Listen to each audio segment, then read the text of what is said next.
it turned out one of the recommendations was to do some cohort training. And Juanita James from Fairfield County Community Foundation said, "Hey, I remember we had a cohort program that was really successful a while ago around student parent." Yeah.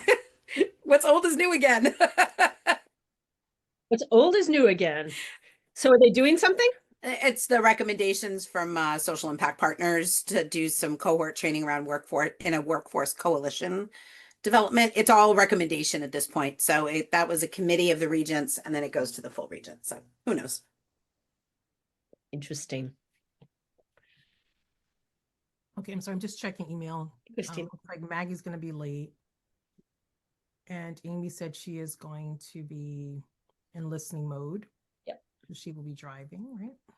And Melvet, I will be right back. Okay. Good morning, ladies. Good Good morning. Good morning. morning, Christina. Hiya. Commissioner Love Bond. it. Good morning, Commissioner Bai. Good morning. Glad you're here. Day here in Connecticut. How about up there, Sarah? It's gray and cloudy and cold, and I would like it to Oh. be summer, but it's Oh. not. Darn. I know. Somehow I think these days in May, it's no longer really summer until like the very end, and then June kicks in with like full on heat. It just, And then it's hot. Yeah. and then it's hot and it feels like it's changed. I was just saying to somebody this morning, I remember taking my kids to the Cape on Memorial Day for a getaway that we did with a bunch of people. And years ago, it used to be 80 and lovely. And then toward the end of when we would go, it was like 60 and raining. And it's like, why am I doing this? Yeah. Yeah. I hope nobody takes offense, but Memorial Day is a big weekend in P-Town for the women. I know. There's a whole name for it, but I won't say Ah. it here. But it's been miserable the last. Yeah, it is. It can be really cold.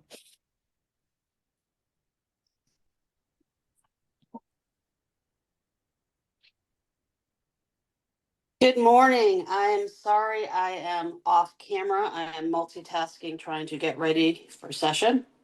Yes, No problem. so much. Good And morning.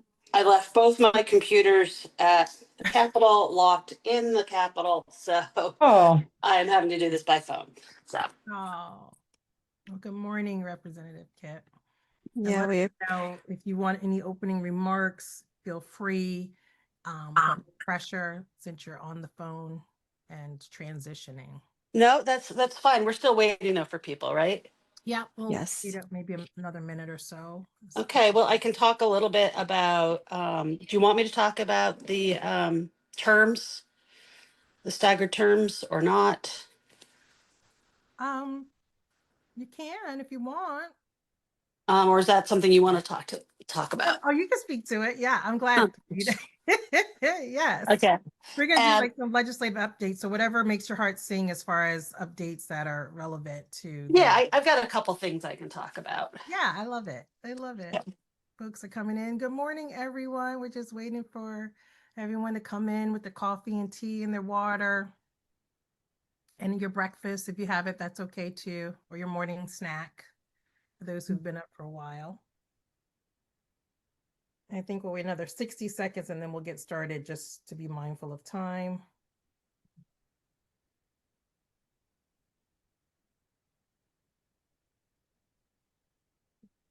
Wondering if you want to just put in the chat, we can lighten things up. What is bringing you joy on this Tuesday morning?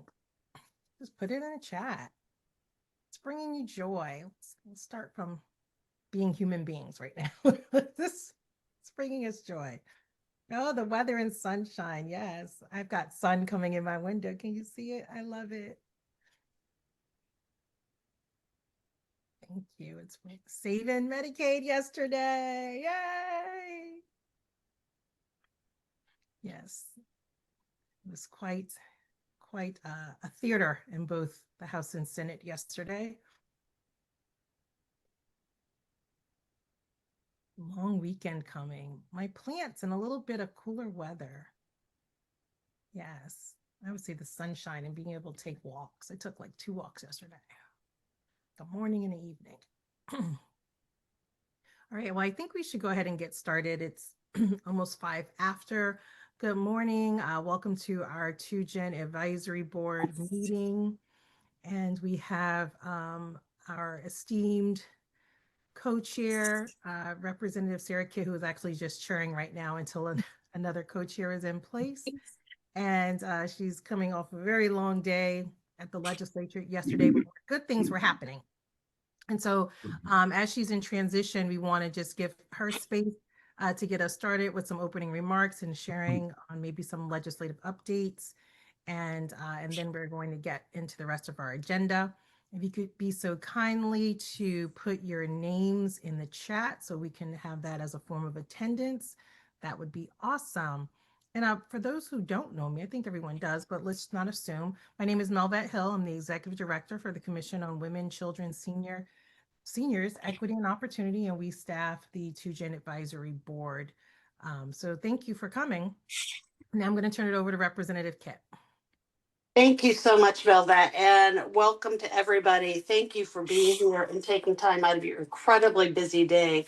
I just want to give you a couple of quick updates legislative-wise. As you heard a few minutes ago, yesterday we saved Medicaid.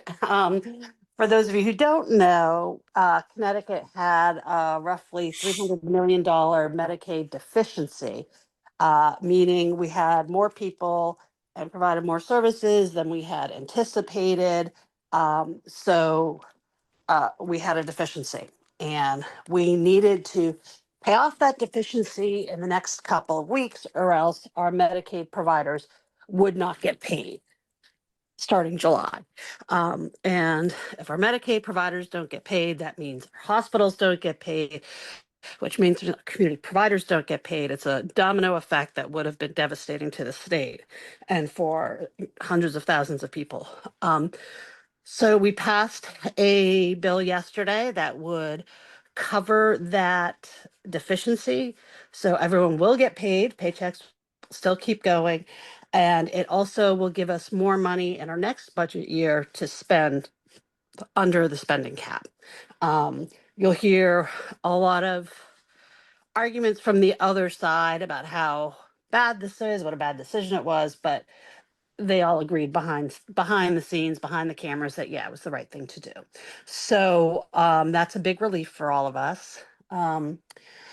We still will be debating increasing Medicaid rates because, as you all know, our Medicaid providers are not getting paid enough. So that's still on the table. We still have to negotiate the rest of the budget for our nonprofit programs. Specific to 2Gen, I had put in a bill to conduct a pilot program based on the 2Gen Initiative's report regarding the benefits cliff. It's supposed to be for about 200 families for 3 years. It got stripped out of a larger bill because it was going to cost the state money, but we're in negotiations right now to find some private funding to get it started. So we are rewriting the bill a little bit. I've got some Republican support, and we hope to call it in the next week or so. And hopefully we can get enough support that we pass it. It would be contingent on us securing funds, but it would allow the Department of Social Services to move ahead with this pilot program once those funds are secured. And essentially what the pilot program would do would allow people to keep getting their benefits even when they exceed the income threshold. So you're taking that 50 cents an hour raise doesn't mean you have to lose your housing vouchers or your food stamps. So it really does provide a path for upward economic mobility. We have a lot of other anti-poverty initiatives that we hope to get through. One of which we did pass a bill to study the issue of the wealth gap here in Connecticut by looking at what's working and what's not working across the country and in other countries, so we can start really attacking this issue of the wealth gap, which is keeping families in poverty. It's keeping them from reaching their fullest potential. So I'm very happy that got through the House And we're just waiting for the Senate to vote it through. I'm trying to think what else would be of great interest to this group. We did pass a bill that would stagger your terms on the 2Gen Advisory Council. This would allow for, new voices to come in. It would allow for people who want to take a step back to focus on other things. And that passed out of the House as well. Does anyone have any questions for me? I know that I kind of just threw out a lot there, but there is a lot going on. So I urge you to kind of keep an eye on what's going on in the legislature. So does anyone have any questions for me? I don't see any questions, no hands raised. Oh, the bill numbers. We can get the bill numbers to you, Mary. Yeah, if you could. The one for the benefits cliff is still being massaged, but I can give you the number today, Melvet. Yeah, okay. That sounds good. All right, and then also, so there were doesn't look like there are any hands raised. I wonder, and since we have Commissioner Bai on, if you want to give an update at all on what's happening with early childhood education. I was fortunate to be on the Alliance call the other day. It was so interesting, lots of good information there, but also know that there's some big bills for childcare. So if you want to share a little bit. Yeah, I think there are probably 3 pieces of information to share if you'd like. The first is, we're shifting to, with Early Start Connecticut that passed last year, to local governance partners that are sort of more supported and better funded. We did have an RFP for an intermediary to manage that for us, and Shine was selected to do that work. We have had an incredibly successful relationship with the Connecticut Children's Collective, and they do great work, and they're still helping support this. So that shift is a shift for everyone, but that's what we had that RFP process in place. Shine was also the recipient of the intermediary contract for the Staff Family Childcare Network. So we're hoping that there's some,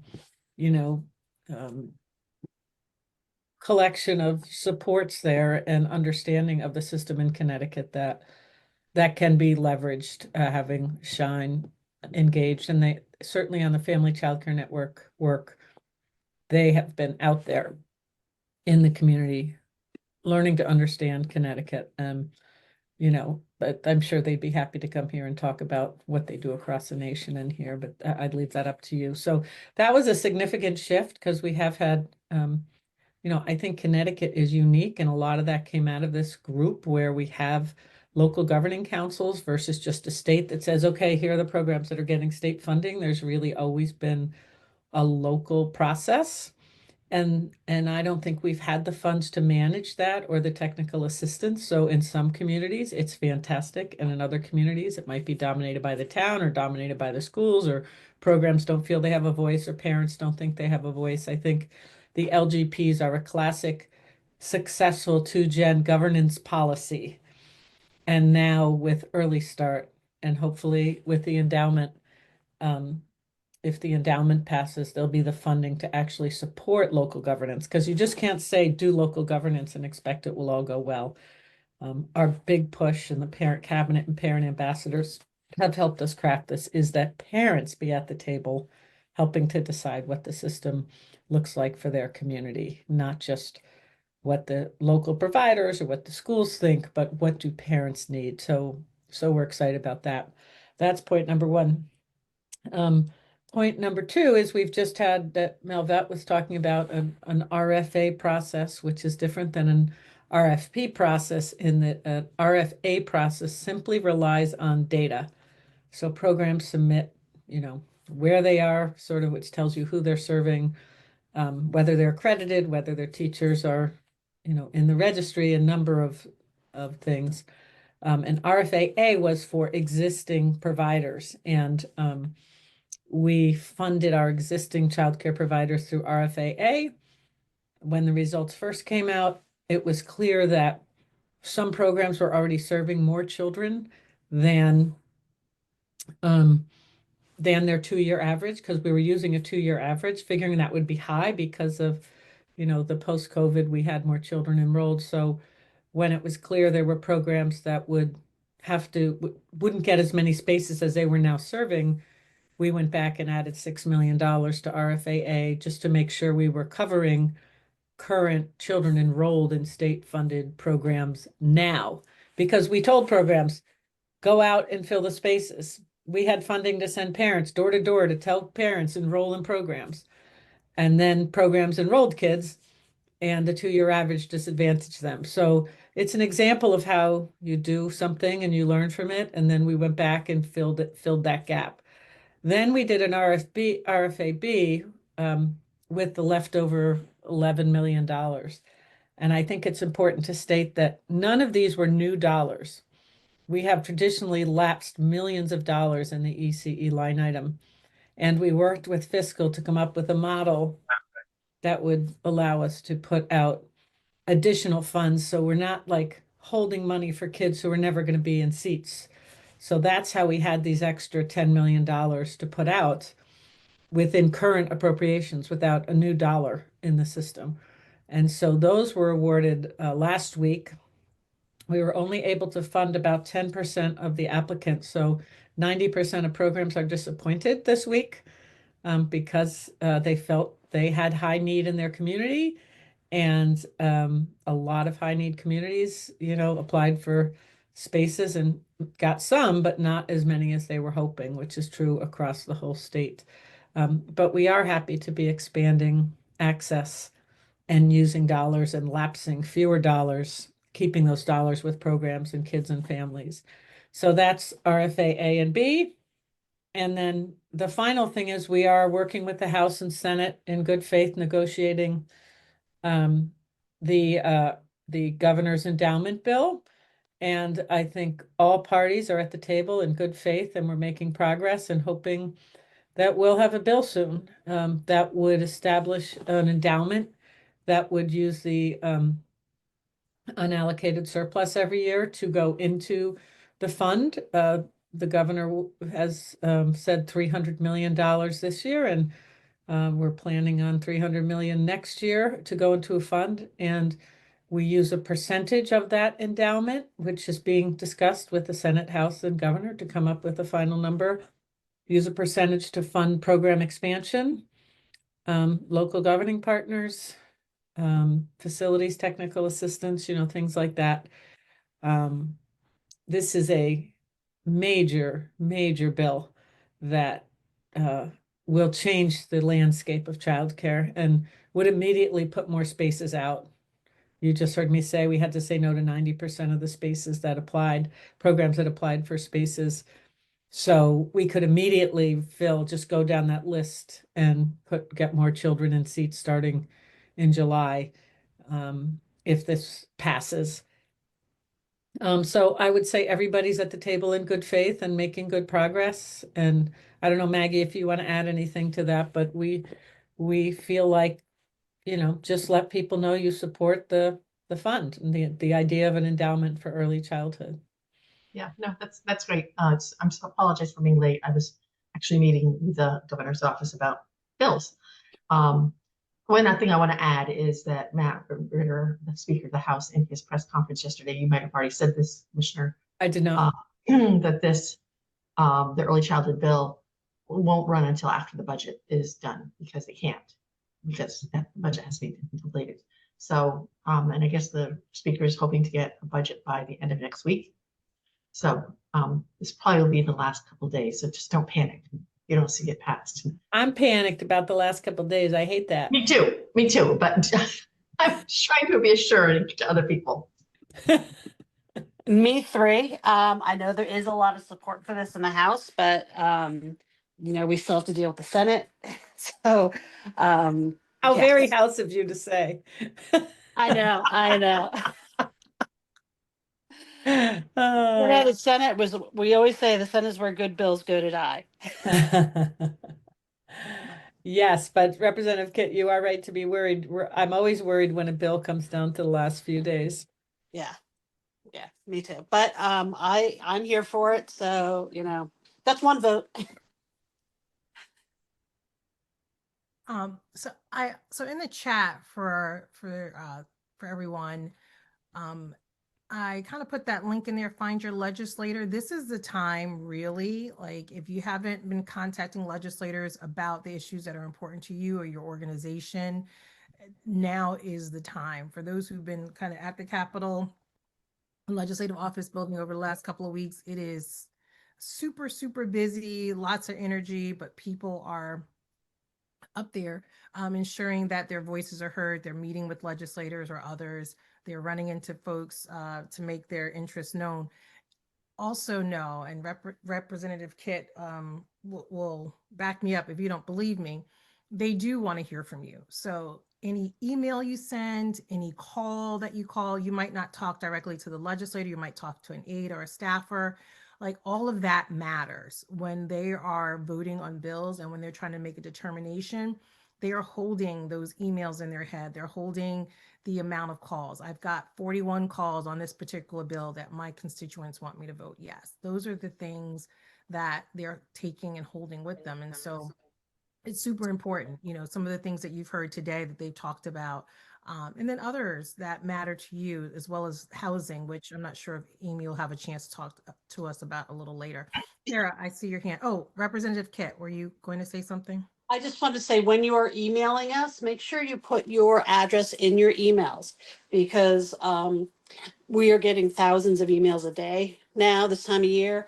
And if you don't, you want yours to rise to the top of your legislator's email inbox. And you do that by making sure they know you're a constituent.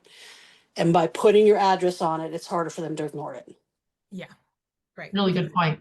Yeah, because it could be part of when people do form letters, and it could be a random person, and you're like, I'm gonna, everyone's like, email Representative so and so, and it's like, this is not even my constituent, right? And it goes to the bottom. So the email address, your name, your email, not your email address, well, that too, but your address, your street address, that's important. Can't just be the town, street address and city. That would be great. Sarah. Just very briefly, I'm thinking between Melvette and Christina, Representative by Maggie and others, if you have, if we don't get to them today, if you have things that you think are relevant to families, maybe we could create just a quick information list for everybody of what's moving through with the numbers to make it easy for folks. So if you have, you could put them in the chat or just send us an email and we could just kind of compile for folks, because there's childhood, right? We've heard some about some benefit cliffs, some of the work you're doing, Representative Kit. We're hearing about, and there's housing, various things. So it's just a thought that it might be helpful for folks, because there's a whole number of parents here today to have the actual numbers and kind of so they can look at it and decide if they want to say anything or not. Yeah, I think that's a great idea. We can definitely work on that. And Sarah, did you want to jump back in a little bit about the benefits cliff pilot? I can do it during the strategic plan update. It's okay. Right. Well, I think that's all we have on legislative updates. I would just say one of my favorite things to do is I drive back and forth to Hartford. I'm in the car a lot. Is I listen to CTN and I catch up on what I missed. Right. So there are morning briefings that you might be missing from both parties. You might miss part of the committee hearings, the meetings, or some of the House session. All of that, House session, Senate session, all of that can be found on CTN. And it's something to listen to so that you can stay actively engaged and understand what's happening. Sometimes I put it on as background noise in my house. My husband's like, why are we listening to these people again? I'm like, this is my job. This is what we do. But I also love it. So just ways to encourage you. You might think you're very busy and don't have time to do that. There are ways that you can stay informed and engaged. Maggie. Just one, I don't know if it was covered, but there is, a buzz about a bill, Senate Bill 6 that passed in the Senate. It is the Senator Looney's, one of his most, big bills. And sections 5 and 6 of that bill would require municipal youth camps to be licensed. And this just came around because Senator Cabrera and Senator Mayer, responding to the Bethany Municipal Youth Camp case that happened over last summer, where there was child abuse, and the report came out on Friday, which was said scathing, that there was, negligence on the part of the select person, and also the state police. And so this is in response to that, because they're so upset about, children that, when there's not oversight. This would require now the municipal youth camps to be licensed by the Office of Early Childhood, which would be a huge lift for us, believe me, huge. It's like triple, it would double our youth camp department. But also, even if so, youth camps obviously saying this is going to cost them money and could force them to close some camps. So that affects children and families. So that's why I'm raising this. It's now in the House, and we're hearing that there's considerable opposition, even with the report coming out. So we're just going to have to watch what happens to that bill. You rarely see a Senate leadership bill die, so there might have to be some kind of they're working behind the scenes on compromise of some sort. So we kind of stayed relatively away from this, letting it ride. Though the commissioner has publicly said she supports that municipal youth camps should be licensed and have, to ensure the health and safety of children. It's kind of important. So that's just one kind of interesting bill. Thank you. I put that in the chat for folks to look up. Sarah. I just wanted to note for folks, right, the thing we're not talking about here, although we've started to in our family economic mobility work group, is the impending changes at the federal level, which will have an impact here at the state level. So I would just generally say stay tuned on that. I mean, I think we don't know yet. Things are moving through slowly. I am happy to say, for those of you who are in nonprofits, that one thing did get taken out of the congressional House bill, which was the authority for the Treasury Secretary to close down any 501c3 it thought was affiliated with a terrorist organization with no recourse. That has been taken out, which is very good news. But there's hard stuff going through, as I think many folks know, both in SNAP and in a number of other programs. And so, we will see what happens, but there will be an impact here in the state, both because of federal cuts and because the state may have some hard choices. So I just didn't want to ignore an elephant in the room, and know that I believe that the Connecticut legislature is already planning to come back in the fall, because everybody's going to have to grapple with what the changes are. So I just wanted to say for everybody on the call, that is an ongoing thing. We will finish this legislative session. We are not finished because of the federal changes. And I just want to echo that, yes, we are fully prepared and know that we will be back in the fall. Yes. If we don't work out this budget, we may be there all summer, but we are definitely planning on being back in the fall. Thank you. The final bill I want to talk about, which is one of my, it wasn't my bill, but I love this bill. And it's Senate Bill 2, the bill on artificial intelligence. And I think this is a really big bill. It passed the Senate, and now it just needs to be called up in the House. And so that's where we need a lot of support from the community to encourage the leadership to call up the bill. Last year, it wasn't called up in the House, but this year it's a pretty big bill, lots of negotiations with the Office of the Governor around the regulatory pieces in the bill that hold companies accountable. The idea is that the governor doesn't want innovation to be held up by regulation. So they're working on that. But here's why it matters to all of us and a lot to our parents. And I've been doing this work and doing some research and presenting on this topic.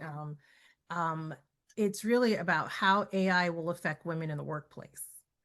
And this is something that people aren't grabbing hold of. And so by 2030, 30% of jobs will be gone to AI automation and generative AI. And most of those jobs are jobs that are held by women, right? We're talking about entry-level type positions, customer service, administrative support, retail, sales, hospitality. I tell this story over and over again. I was in Atlanta over the summer, and a robot came to my table with my meal. And when I asked the waitress, what did she think about that? And was she in fear of losing her job? She goes, no, because the robot can't have a conversation with you like I can. And I was just like, girl, you need to find something new to do, because this is the very beginning of you not having that robot can then come and maybe show me a video and entertain me, right? Like, I think the important piece that we need to understand is that this Senate bill provides for a Connecticut AI Academy, a task force, as well as also upskilling and reskilling for folks, not just women, but people in the workforce, to upskill them from lower level positions into higher positions, and also to prepare them for AI careers, right? So it's, I think the joke here is that people don't think it's going to happen to them. They think if they disengage from AI, I don't want to do that or whatever. We have to get women, especially people of color and women of color, to understand that in 5 years, their current roles are going to be gone. And they can't wait 5 years to realize that. And so this Senate bill addresses part of that. It also addresses STEM in earlier grades and providing supports to have the STEM pipeline for artificial intelligence as well as quantum computing, which I'm a big fan of, to happen sooner. So I would say take a look at that bill. I'm glad to have conversations with anyone about it. Actually, I'm going to be doing two kind of series with PLTI graduates. One is like a lunchtime tomorrow, and then one is Friday Night Live, where we'll be talking about some legislative updates, including this bill. But for me, the most important thing is for people to understand that current roles they're in are going to be gone, and what are they going to do about it now, so that come 5 years, they're not unemployed, they're not trying to get into training programs, it's not going to affect their household anyway, and things like that. So that's my 2 cents on that. Senate Bill 2, contact your legislators. Let's get it called up in the House. Okay. All right. Anyone else on legislative updates, questions before we move on to the next agenda item? Okay, doesn't see, looks like all minds are clear. Okay, I'm turning it over to you, Christina, 10th anniversary of our Connecticut 2 Generational Initiative. Yeah, can you believe it, everyone? In 2015, in statute, 2Gen was created, and here we are in 2025, and we're celebrating a 10th anniversary. So I did send some folks save the date for June 18th, 9:30 to 11:30. We will have a 10th anniversary brunch. It's pretty cool to be able to plan this 10th anniversary with some of the parents who are sitting on the advisory board. They have a lot of really great ideas. And we started that as of, I think it was last week we started with the parents. And so this event will take place at the Lyceum here in Hartford. And we have a few surprises and unveilings. And so I'm super excited about it. And I just gotta leave it there because I can't spill the beans or spoil the show. And so if you have any questions about that, there may be some things I can share, but not really. So, but I am excited about this celebration. Yeah. You see Amy's hand. Yes, Amy. Yeah, I was waiting for you to finish. Oh yeah, I'm good. Yeah, and I know Amy is driving, so we want to just give her space now. Hi, Amy. Sorry, everybody. That's okay. I didn't want to interrupt either Melvette or Christina, and I couldn't get my hand raised quick enough. But I did just want to give an update on housing bills. Unfortunately, I believe Just Cause is dead this year, meaning that there will be no expansion of the requirement to have a just cause eviction for people who are under 62, not disabled, and living in units, in buildings with 5 or more units. So really unfortunate, worked with a lot of tenants on that. And, I think there's going to be, we have a very large population of renters in Connecticut and a real challenge with affordable housing. I would imagine many, especially young working parents, are tenants. Many of us have been there, and to not be able to have these protections is unfortunate because landlords can still evict for non-payment of rent and non-compliance with lease regulations. And I think there was maybe not the strongest messaging happening, but unfortunately, it does not look like that bill is going to get called, despite having really a lot of support, or being told we had a lot of support. So I think that's unfortunate. Another larger housing bill came out yesterday. To be honest, I haven't read it yet, but there will be some sort of, I think it will be helpful in developing more housing. And I believe like work, live, ride, and a lot of things they're more relative to developing housing, like Melvette saying, we need to kind of do some things now to be able to control and influence what happens in 5 years. And I feel like the Speaker's Bill 5002 is thinking in that way of how do we get to where we need to be long term. I can certainly update people more on that later. There certainly will be also more rental vouchers, which is great for Connecticut. Only 1 out of every 4 people who qualify for them is receiving them, which is the same at the federal level. But just wanted to give those couple of updates. I can't remember about the income disregard bill. I do know it was kicked back. This is an income disregard for young people age 18 to 24 living in a household on a RAP voucher would be sort of disregarded. But I think the kind of language in the way that it was written up to $100,000, which some people, it's probably too high. And I think maybe turned some people off. So I'm not sure where that is. I know it's something we've been advocating for also for a long time and would really make a difference to our young working people. So more to come, but I did just want to share that brief update on housing. Thank you, Amy. Thanks so much. I wasn't sure if you're going to share now or later with the workout groups, but I'm glad that we got it. We got it. Thank you, Melvette. Housing. That wraps it up for that. Okay, so back to Christina.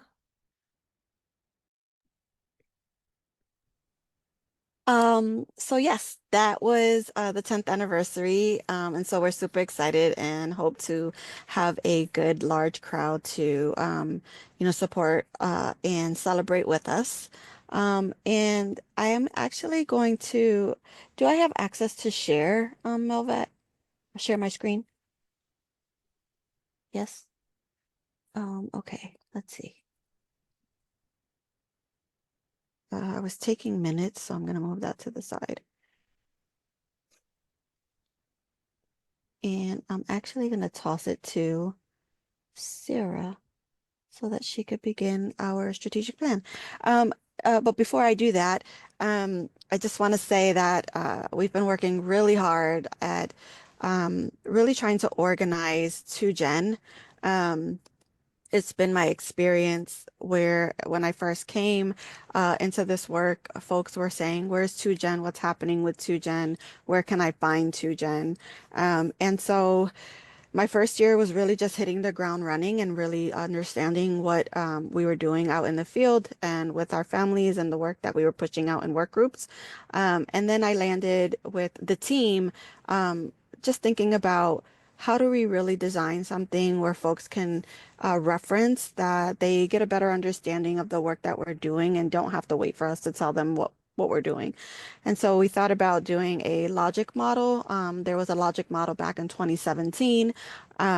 And so what we've done is we've revised that logic model with our partners, UConn and the School of Social Work, and they've done such a phenomenal job. What we will show you today, all the work that we're showing you today is really a draft, and we're still working on it and hopes to have it, both the strategic plan and the logic model completed by the end of this month. And so we will do some like highlights.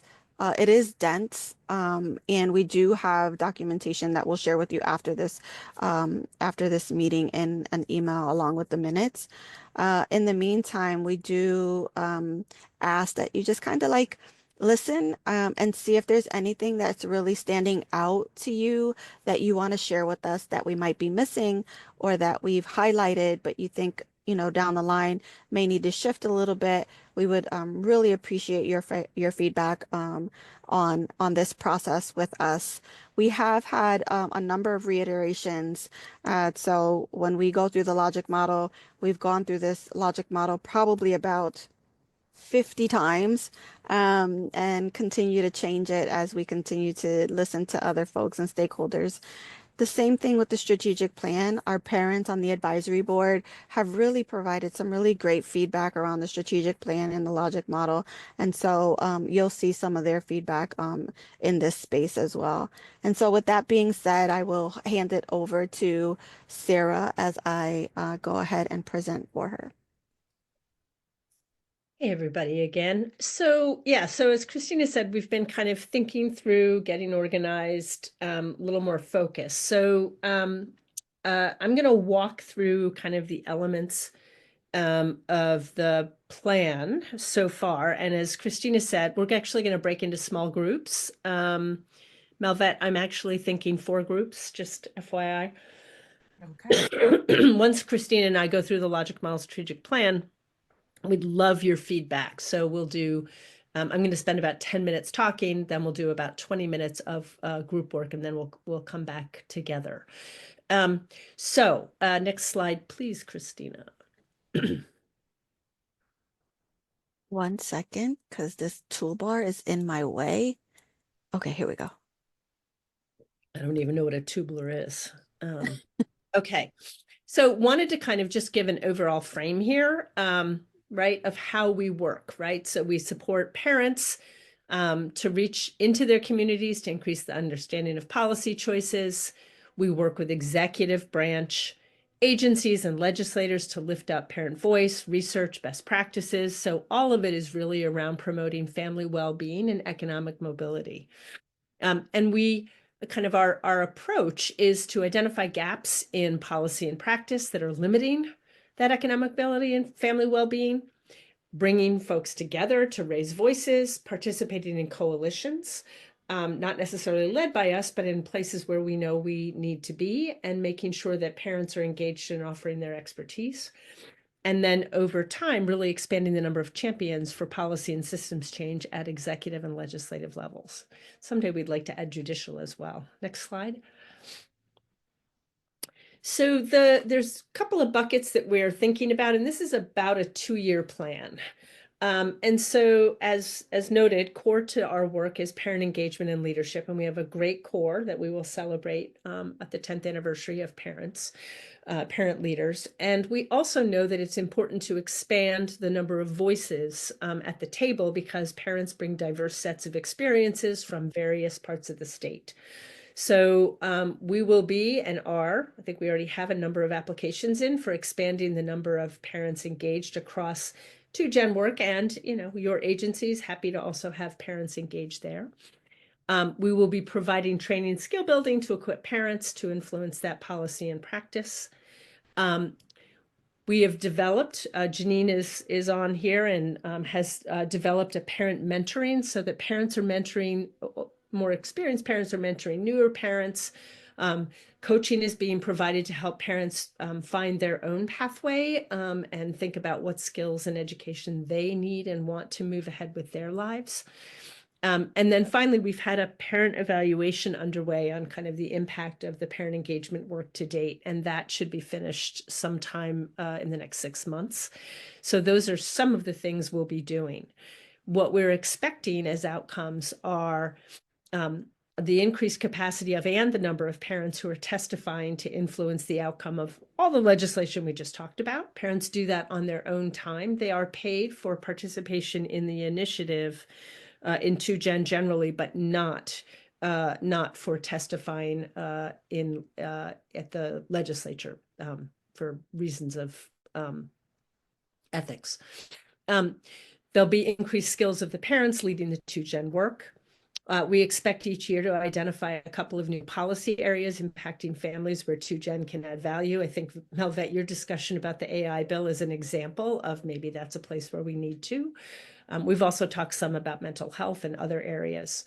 And then again, expanding awareness much more broadly among Connecticut parents of the 2Gen approaches and of the policy impacting their well-being. And in particular on this one, what I brought up earlier about the federal cuts coming and, once those are clear, really helping parents to prepare for what may be impacting their families. So that's what we'll be doing. Next slide. We've been working, OWS has been leading the charge. We've been working with OWS, Department of Transportation, and JFIS on a transportation pilot. And that has been going on for 6 or 7 months now, where we've had a contracted entity who's been putting together a transportation feasibility study, we've narrowed it to 2 different options. And so we now need to figure out which of the options we might want to try and pilot. We need to begin to identify private and public funding and provide some oversight. So the goal here is really recognizing that transportation limits families' ability, once trained or having their degree, to be able to go to work, because work is not accessible except with some transportation. And so trying to kind of figure out how to really support families, both in the transportation to work and also for those with young children or school-age children to be able to get their children safely to quality childcare and schooling. So we'll be doing that, and we're going to continue to seek feedback from parents to make sure that the solutions are adding value and supporting that economic mobility. We expect the pilot study to be completed actually in the next month, and the selection of the final option for a pilot. And we've had parents, we have 2 parents, Shanae and Caroline, at the table helping us shape this. Our outcomes are the pilot study being completed, and then we hope to be able to raise the funds and begin to demonstrate the results for parents being able to get to work and childcare in 2026. So we're in the process of figuring that out. Next slide. But we're excited. By the way, I think from some of the work I do nationally, there are very few states that are trying to tackle the challenge of transportation for families of low and moderate income. And it is a huge barrier. So we're excited to be, again, leading the way a bit. On benefit cliffs, Rep. Kit talks some about this. There's legislative language that she is now spearheading around the pilot, which doesn't have money attached to it, but that we are working to secure some initial philanthropic support. The comment I did want to make is some of you have seen the study that is the pilot cost study. It's not a design, it's a cost study, basic design, but a cost study. I just want to say out loud that while it looks like a much larger dollar figure, most of the dollar figure in that study is actually the benefits that parents are already receiving. So the net cost of a benefit cliff pilot is much more modest. It's more in the $700,000 to $800,000 a year for 3 years. It is not $5 to $7 million, because it's people already receiving SNAP or Medicaid or childcare. So just so folks know that. So the next thing we have to do is— I'm sorry, this is Representative Kent. I can't raise my hand. I'm in the car. I just wanted to say that message is incredibly important when you're emailing your legislator. It's a huge selling point. It's how I've gotten Republicans to co-sign the bill and to really help us push it through at a time when they're trying to, block everything. So that message that it really doesn't have, if we secure this private funding too to help us with the design, it's going to have almost no fiscal impact for the state in the short term. So in the long term, it could actually save the state money. So that message that it is not really going to cost us millions and millions of dollars is an important. Thank you. And sorry for interrupting.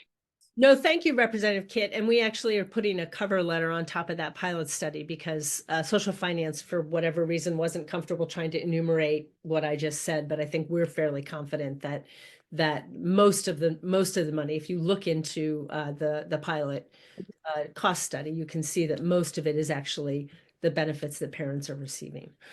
Before you actually go on, Sarah, I would just like to, as the Republican on the phone call, say Republicans are not trying to block everything. I've been fighting for benefit cliffs for the last 5 years up here, so I think it's. And I'm sorry, Tammy, I mischaracterized it. It's the shortening the length of debate so we can get the bills passed.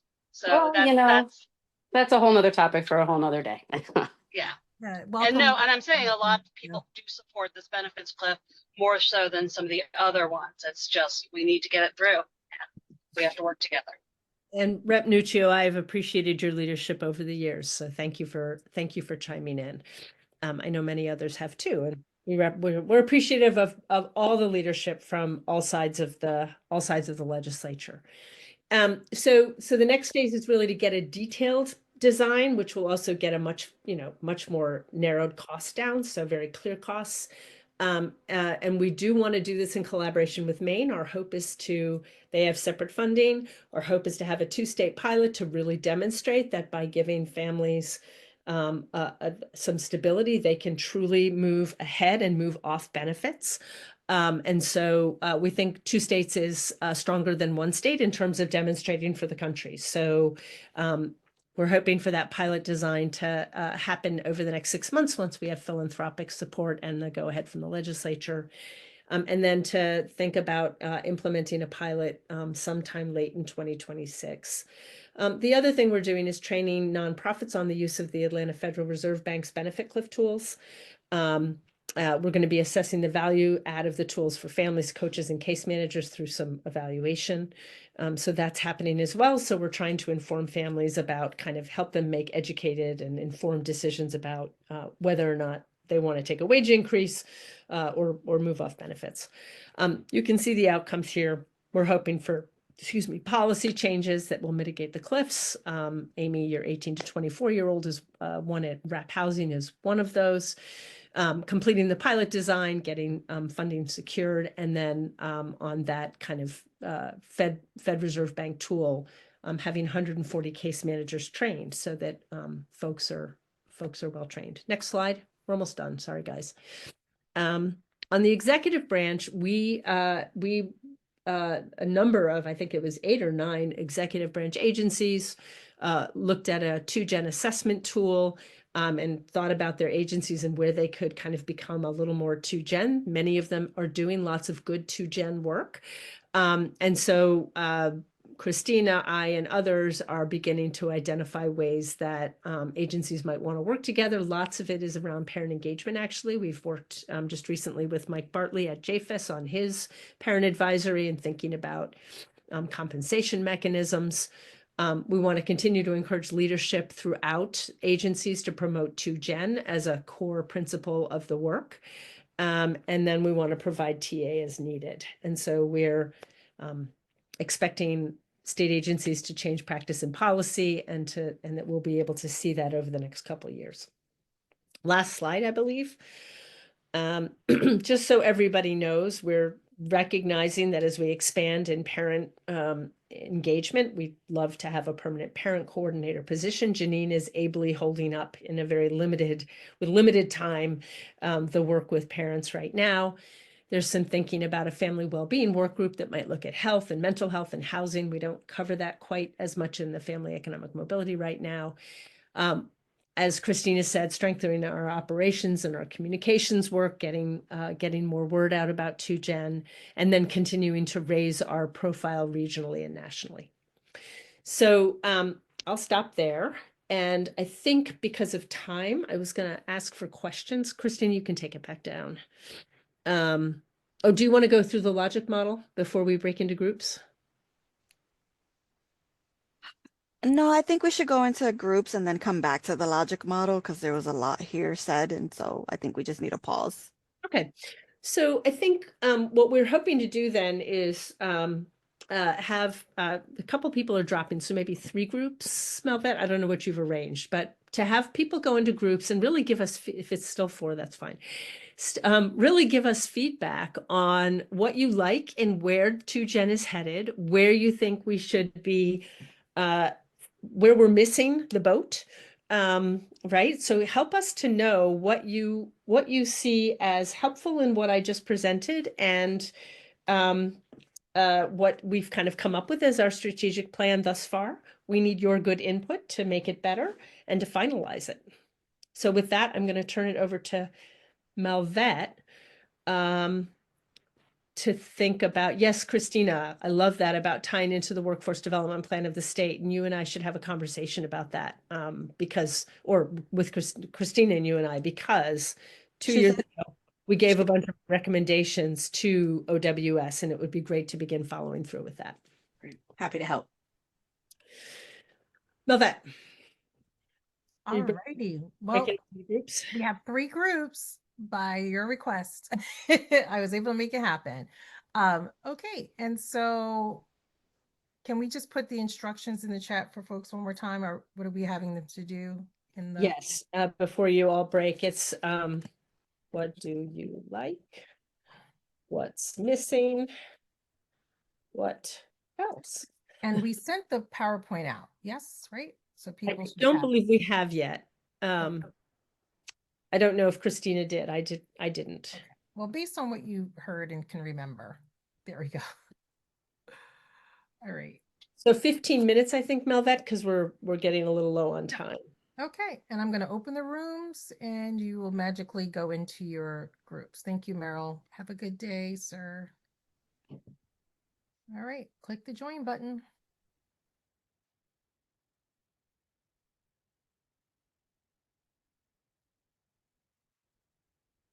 I'll take a look and make sure there's balance. It looks like some people are jumping off as they go into the rooms. Alexis. All right, we have 1, 2, 1, 2, 3, 4. Oh, everyone, all of the parents are in one. Okay, let's see. I might have to jump off, Melvet, unless I Okay. can stay in this room just because I'm driving. I can't Okay, switch rooms.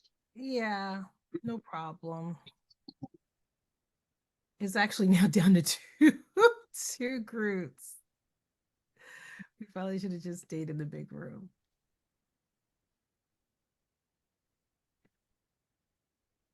Okay. No problem, Representative Kitt. So I have Caroline, Janine, Sarah, Shanae. There's no one left. Rep Nuccio, Alexis. I wonder if we should come back. There's literally we have 1, 2, 3, 4, 5, 6, 7, 8, 9. We should just come back. Don't you think, Christina? Yeah. They're gonna be like, what's happening? At least Rep Kit gets to hear the conversation too. Yeah, everyone jumped. Everyone had an 11 o'clock meeting. All right, so the groups are closing. Like, hey, surprise, we'll just do it here.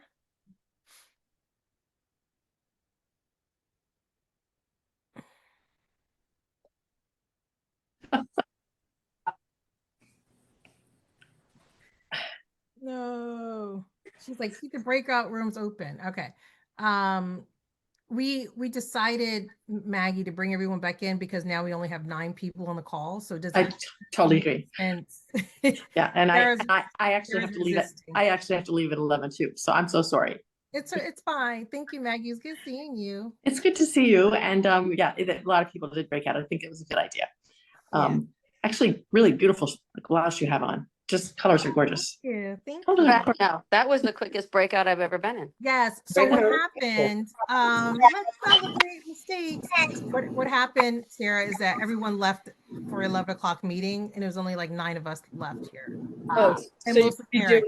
you're redoing the groups. So we're just gonna do one big group. One big group discussion. Okay, it's mostly Okay. parents. The parents are here. We have Rep Nuccio and Rep Pitt still here, and parents. Yeah. Hey, all right. So it would be great to get people's feedback on the plan. Some of you have seen some of it before, and it's not what I just outlined is not everything in the plan, but there's only so much that fits on PowerPoint slides. So I tried to summarize as best I could from both what we originally thought about and the parent feedback. So what else? What did you like? What did you like? What do you think is missing? And again, remember, it's parent engagement and leadership. It's transportation. It's benefit cliffs. It may be some new directions in policy and practice. It's working with the executive agencies. Strengthening our communications and our ability to be kind of across the state. What else would folks like to say they love, they don't love? Please. I love everything so far. One thing I would like to see added that we brought up before is the mentoring for the stakeholders, for the parent leaders of Tuesday. We did speak on that before. It's been parking lotted several times. I think it's great that with the mentoring we do have in place, but to learn a little bit more in depth on how the bills are created, the research in the bills, and to strengthen the partnership. I think that's something we need to revisit again. Again, I know it's been brought up several times, it's been parking lotted several times. I think it's something that we really need to look at because periods where we're, I don't want to say stagnant, but looking for things for Tugen to do, the parent leaders could be shadowing the state learning during those times instead of being docile. Very helpful. Thank you, Stefan. Yeah. Stefan, I have a clarifying question. Is it mentorship or is it apprenticeship? When you say shadowing. It was worded apprenticeship before. Okay. That's what it was worded apprentice. We spoke on that I think like 2-3 times, but it was only a discussion. It really didn't grow legs, but I think it's something we could consider, especially where we're doing a 10-year anniversary. We're the leading state in Tugen. I think it would be something huge for us to be the first state to say not only are we helping our parents grow personally in Tugen, but they're shadowing the stakeholders and learning firsthand how to create the bill, the research of the bill, strengthening the bond and the relationship between the parents and the stakeholders. I think it's something we need to relook at. Okay. No, that's super helpful. And thank you for the clarifying question, Janine. What else, folks? What else? Yeah. Rep Nuccio unmuted. I think she has something. Yeah, sorry. Thank you. I really think benefit cliffs has to be a top priority. To me, that is the absolute path out of poverty. It is the path to self-sustainability, and it's going to be a big shift, right? I don't know if any other states are doing anything around benefit cliffs. I don't know. We've never really talked about that in the benefit cliff work group before when we had it. I never thought to ask what other states do in regards to it. I think it's a big lift, but to me, it is of the utmost priority. Rep Nuccio, thank you. And I would say other states are doing the same kinds of things that Connecticut has done. Connecticut probably has done the most comprehensive packages so far trying to manage it. I think this pilot, to your point, is trying to kind of take us to the next level because sometimes we're doing little tweaks and they help, but anyway, we don't need to go into the detail, right? But they're a little squirrely. So this pilot, there's no other state that's trying a pilot quite like this one. There's a couple of states that have tried pilots, but they're all using philanthropic dollars, which is not a sustainable way to get people off, to get many, many, many people out of benefits. So I think what we're trying to do is say, how do we rearrange some of how we think about benefits as a launch pad? And I think, you've been very supportive of that. So So just wanted to And say, Rep Nuccio, I'll get you the bill number, and if you want to jump in as a co-sponsor, that would be great. Dave Retigliano is a co-sponsor. And the hope is that if we can get this off the ground, it would be very similar to what Maine is doing right now in a pilot program that they're starting. So it would be a true two-state pilot program. And I think it would move the conversation forward leaps and bounds. So I'll send out that bill number when I get to the Capitol. And, I and that appreciate that. Thank you. That pilot program is our pilot program. They just, we created Yes, it. it's the 2Gen pilot program. Yeah, Yes. they're just able to move with it because they have money. So I'm sorry, we like to be first. So anyway. oh yes, but thank you for that. Thank you for that comment. And we too believe, that's why it's in the strategic plan so prominently. We really believe that this is the way to support parents to move with themselves and their families all the way to economic mobility, stability, and not needing benefits. Other comments, what you like, what's missing? I have to actually agree with Stefan with the apprenticeship. So I just want to second that. I had the opportunity this weekend to join a local meeting, and I'm hoping you guys can hear me because I know sometimes my You're okay. good. Yep. I had the opportunity to join this leadership cohort this weekend, and two things. One, they did something that I think we could potentially benefit from as parent representatives. When joining a group, they did something called Strengths Finders.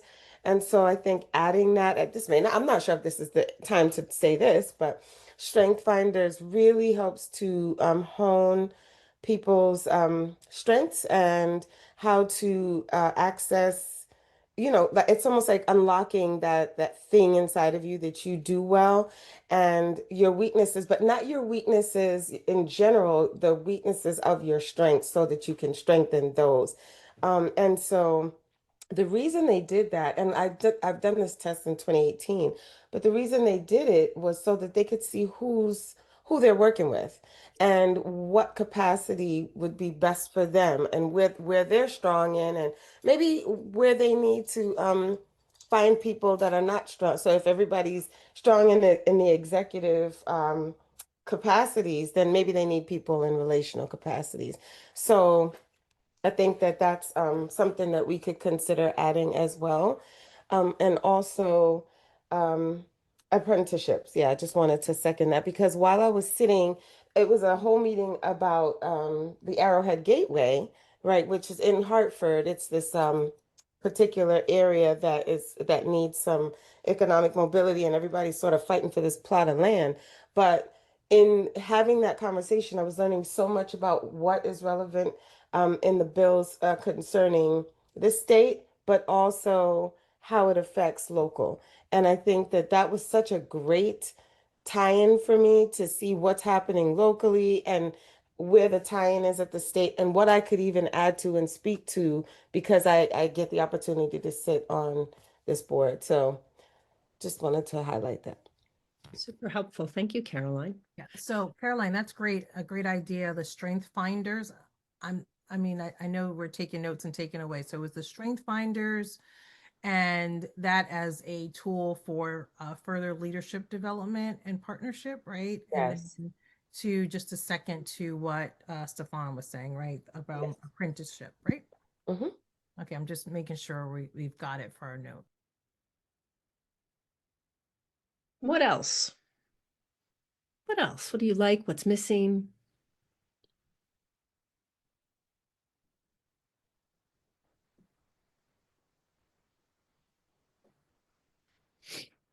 Anything else folks want to add in?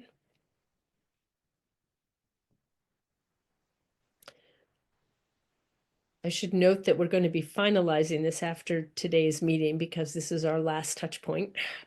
So kind of a speak now. Anybody want to be an astronaut? We could put that in the strategic plan. No, thank you. Yeah, no kidding, right? All right. I just want to chime in that I also concur with Stefan and Caroline. I think apprenticeship and mentorship is very important, and just strengthening those partnerships. I think that's the groundwork for us, and to keep on building this framework to the future. Thank you. Appreciate that. Okay. So I think I'm going to turn it back over to Christina around the logic model. Yes? Or do you want to skip through the logic model to another time? What are you thinking? Yes, because we only have 20 minutes and we have Shanae here who can give us an update on family economic mobility, and then Janine and I can touch point our parent engagement. You're fine, Shanae. Okay, She's trying to. Before we bounce it to Shanae, can we send the logic model to Representative Kit as the co-chair so she can Absolutely. have Yes, of course. Thank you. Okay. Hi. So I think Sarah did talk a lot about it, but one thing I didn't hear her discuss was how we're trying to define the eligibility under the transportation pilot. There was questions around like the families being larger, and they seem that they received more money than families that maybe like a 1 to 2 person. So that was something that we did discuss. And then also, so that's the household income and the down payment. And then something else was like the difference in qualification between repairs and maintenance, because the repairs aspect of it is more so things that are keeping the cars able to work, and the maintenance is preventative. So we were just trying to discuss the difference between that and delineate between the two. But I think that Sarah pretty much summed up everything in her presentation, but you left out those 2 parts that to me were thank you. I did question as well. They're important. Actually, I didn't say what the 2 options are. Do you want to say what the 2 options are? What was it? The economic mobility? I'm sorry. There's The a mobility mobility wallet and the vehicle purchase. But we also did discuss car pairs. Yeah. But the car repairs and the purchasing, those were the 2 that we were trying to determine, the down payment and the household income. Right. And mobility wallet, for those that don't know, it is like a set amount of money, and people can choose an Uber or a Lyft, or to take the train, or to take a bus, or to buy a pass. So we're looking at both of those options, right, to try and figure out which is the best one to pilot first, or to pilot. And some of it has to do with location. Some of it has to do with when you think about where families are and where work is. Rural versus urban is very different. So we're just trying to sort all that out. Yeah, and then we did So they'll add the get a childcare set factor in there. amount. I'm sorry, go ahead. Oh, I was just gonna ask, they get a set amount monthly in the mobility wallet, and they get, oh, interesting. Yep. That's really The cool. challenge is the challenge is the amount of money you can get is probably not huge. It's like, I think they've budgeting like 130 a month.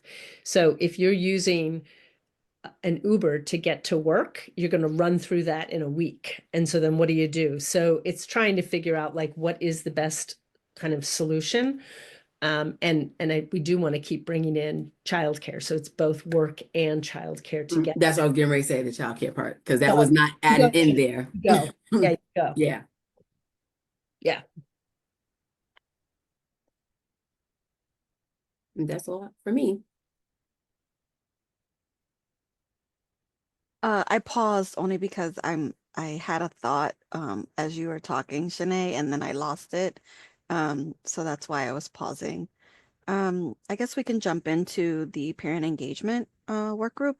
So the parents have been meeting bi-weekly and really been focusing in on the community engagement pieces to our communications efforts for the initiative. And so Janine has been doing a lot of work with UConn on a presentation so that we can have a common like baseline for how we're communicating what 2Gen is doing and who we are, what the initiative is, I should say.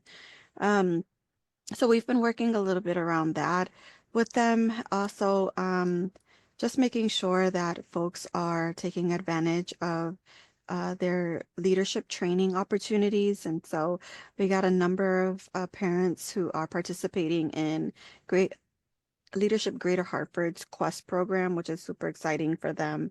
I have heard a lot of really wonderful things about the Quest programs. Friends of mine have taken the Quest programs. Parents, our seasoned parents have taken the Quest program. So it's our newer parents who are also engaged in that, which is super exciting for them.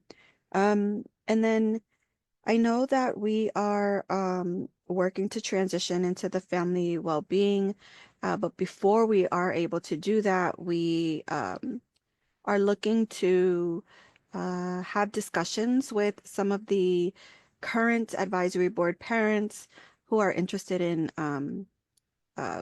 collaborating to chair this work group. So there's more to come on that very soon. We look to have conversations with them in the next couple weeks so that we can kind of get that tied down and get that work group up and going. And so really we've been using our parent engagement work group as a not as a more as a technical assistance support to get other components going. And so that's a little bit about where we are with that. And so I see in the chat that a few folks are saying that the Quest program is a great program. And so, yeah, so that's where our parent engagement work group is and how we're going to be transitioning hopefully very soon into the family well-being work group. And so I don't have anything Can I further chime to in? add. Yeah, absolutely. We also created a flyer and disseminated that flyer and requested for new parents to join our efforts. And so we were successful at getting 30-something applicants. And these are applicants from all over the state. We have applicants from Stamford and Enfield and Wallingford and just different areas where we don't normally get parents. So that's really exciting. And we have males, we have different backgrounds and cultures that applied. And so we started meeting with those parents. We did 2 meetings yesterday, 2 presentations, and the presentation that we created for parents to go into community to do their community engagement is a presentation that we offered to these parents, and they're so excited about joining and being engaged. Some parents recognize that this isn't an effort that they could take on as a parent leader and get compensated just because of their affiliation with the state. And so they're interested in joining the work groups and supporting the efforts because they love the work that we're doing. And so we are moving forward with that. Christina and I are going to continue meeting with parents. I think we have another meeting on Friday, if I'm not mistaken. Yep. And then we're going to be selecting some new parents. So we're going to find 4 parents to join the board, and then we're going to find additional parents to join our work group. So that's really exciting because we've been talking about expansion for some time and it is happening. So, yeah. Yeah, and I think what's really powerful is that our parents are the ones facilitating this conversation with the other parents, and they're using the community engagement presentation, which is another source to practice off of when in community. So it's all of the work is just kind of meshing and really working well. And so thank you, Janine, for that, because we just did that last night and yesterday, so it's already lost. So that's it for us. We will definitely share. I'll share the representative kit, the logic model with you. I'll send that over to you, and then share all this other great information in a general email for everyone, so that you can all take a look at take a look at it and reflect on it. So thank you very much, everyone, for being here today. And for those who had to log off at 11, we are very thankful for them. And we will get everyone information on all of the work we're doing. So thank you. And we look forward to seeing everyone on June 18th at the 10th anniversary. Be well, everyone. Woohoo, have a good day. Have a great one. Take care. Thank you. Bye. Melvet, can you just stay on before you log me off or log off? I just want to make sure I have everyone in attendance, which I